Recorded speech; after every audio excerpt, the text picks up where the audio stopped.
Você acredita na graça para muçulmanos e judeus? Sim, acredito muito, com certeza, não somente para muçulmanos e judeus, mas também para todas as nações, porque foi isso que Jesus ensinou aos discípulos quando ressuscitou.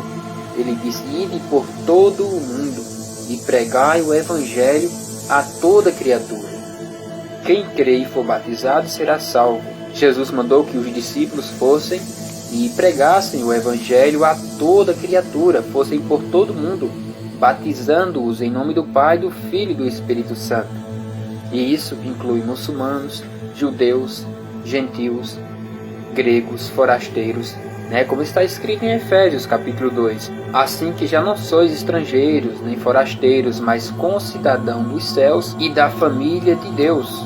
Ou seja, através da morte de Jesus, da sua ressurreição ali na cruz, do seu sacrifício, do seu sangue derramado por todas as nações, não somente judeus, gentios, gregos, forasteiros, muçulmanos, todos agora podem ser salvos se crerem em Jesus. Em Efésios está escrito que pela cruz Cristo nos reconciliou com Deus, formando um só corpo. Na sua carne ele desfez a inimizade, isto é, a lei dos mandamentos, ali na cruz, quando ele morreu e derramou seu sangue. Porque Deus amou o mundo de tal maneira que enviou seu Filho unigênito para que todo aquele que nele crê não pereça, mas tenha a vida eterna. A graça veio para alcançar todas as nações que crerem em Jesus Cristo, que aceitarem a Jesus como Deus único e verdadeiro, como único e suficiente Salvador de suas almas. Veja o que está escrito em Efésios, capítulo 2, e o versículo de número 15.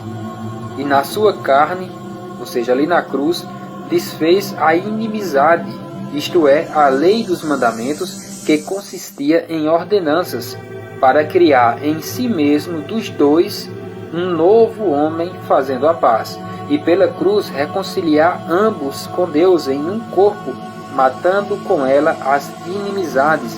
No versículo de número 19 diz: assim que já não sois estrangeiros, nem forasteiros, mas concidadãos dos céus e da família de Deus, edificados sobre o fundamento dos apóstolos e profetas, de que Jesus Cristo é a principal pedra de esquina.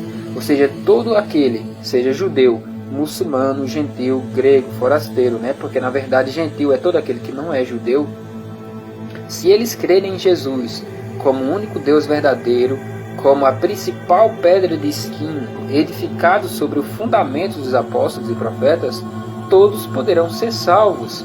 Cristo veio inicialmente para os judeus, como ele disse: ide antes e pregai o evangelho às ovelhas perdidas da casa de Israel, quando os discípulos estavam com ele. Após a morte e ressurreição, Jesus já disse que o evangelho deve ser pregado a todas as nações, dizendo a eles que todo aquele que crê e for batizado será salvo. Então a graça, ela veio e alcançou todas as pessoas, toda a humanidade. Então todo aquele que confessar o Senhor Jesus com a sua boca e em seu coração crer, será salvo. Todo aquele que invocar o nome do Senhor será salvo. Como, pois, invocarão daquele que não creram? Como crerão se não há quem pregue? E como pregarão se não forem enviados?